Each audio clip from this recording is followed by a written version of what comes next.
बिहार में इस बार पंचायत चुनाव के बाद कई सारी चीजें बदलने वाली हैं और साथ ही साथ मतदान के नियमों में भी इस बार कई सारे बदलाव किए गए हैं। इस बार ये कहा जा रहा है कि अब मुखिया का पावर घट जाएगा और सरपंच की जिम्मेदारियां बढ़ा दी जाएगी। वो कैसे होगा और क्या है ये पूरा मामला, आइए जानते हैं। तो हेलो दोस्तों, मैं हूं आपके साथ आकिब ज़िया और आप देखना शुरू कर चुके हैं मिथिलांचल का सबसे सर्वश्रेष्ठ न्यूज चैनल दरभंगा लाइव।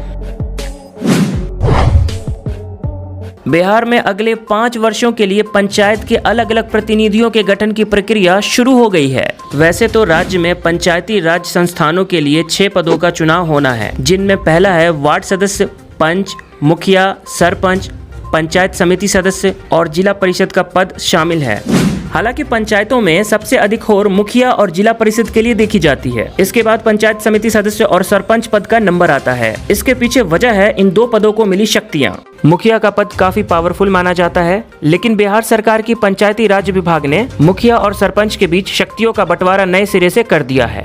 मुखिया को जहां ग्राम सभा और पंचायत की बैठक बुलाने का अधिकार होगा, वहीं इनमें विकास योजनाओं के लिए मिलने वाली पंजी की निगरानी के लिए भी जिम्मेदारी होगी। जबकि सरपंच को गांव के सड़कों के रखरखाव से लेकर सिंचाई की व्यवस्था, पशुपालन की व्यवस्था को बढ़ावा देने जैसे कार्य करने होंगे। पंचायती राज्य विभाग के अनुसार मुखिया को अपने कार्य क्षेत्र में 1 वर्ष में कम से कम 4 बैठकें आयोजित करने होंगे। बैठक के अलावा इनके पास ग्राम पंचायतों के विकास की कार्य योजना बनाने के साथ साथ प्रस्तावों को लागू करने की जवाबदेही भी होगी। इसके अलावा मुखिया जी को ग्राम पंचायतों के तय किए गए टैक्स, चंदे और अन्य शुल्क की वसूली के इंतजाम करने होंगे। तो इसी तरह से बिहार में अब पंचायतों के भीतर सरपंच और मुखिया के पदों के बीच में पावर का बंटवारा हो गया है। मुखिया और सरपंच इन दोनों पदों के बीच शक्तियों को बांट दिया गया है और वहीं मुखिया के पावर को कुछ हद तक कम कर दिया गया है, जबकि सरपंच की जिम्मेदारियां अब बहुत ज्यादा बढ़ा दी गई हैं।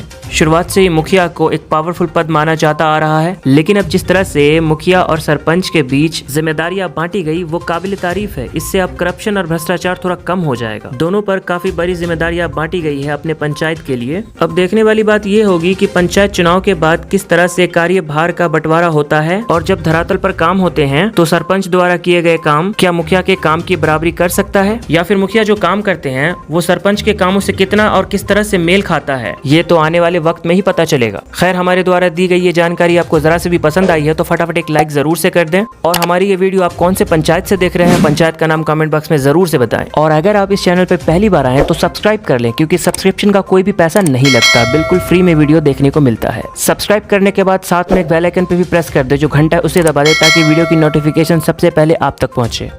Bureau report team, Darbhanga live. ऐसे ही ताज़ा तरीन अपडेट के लिए दरभंगा लाइव को सब्सक्राइब करें।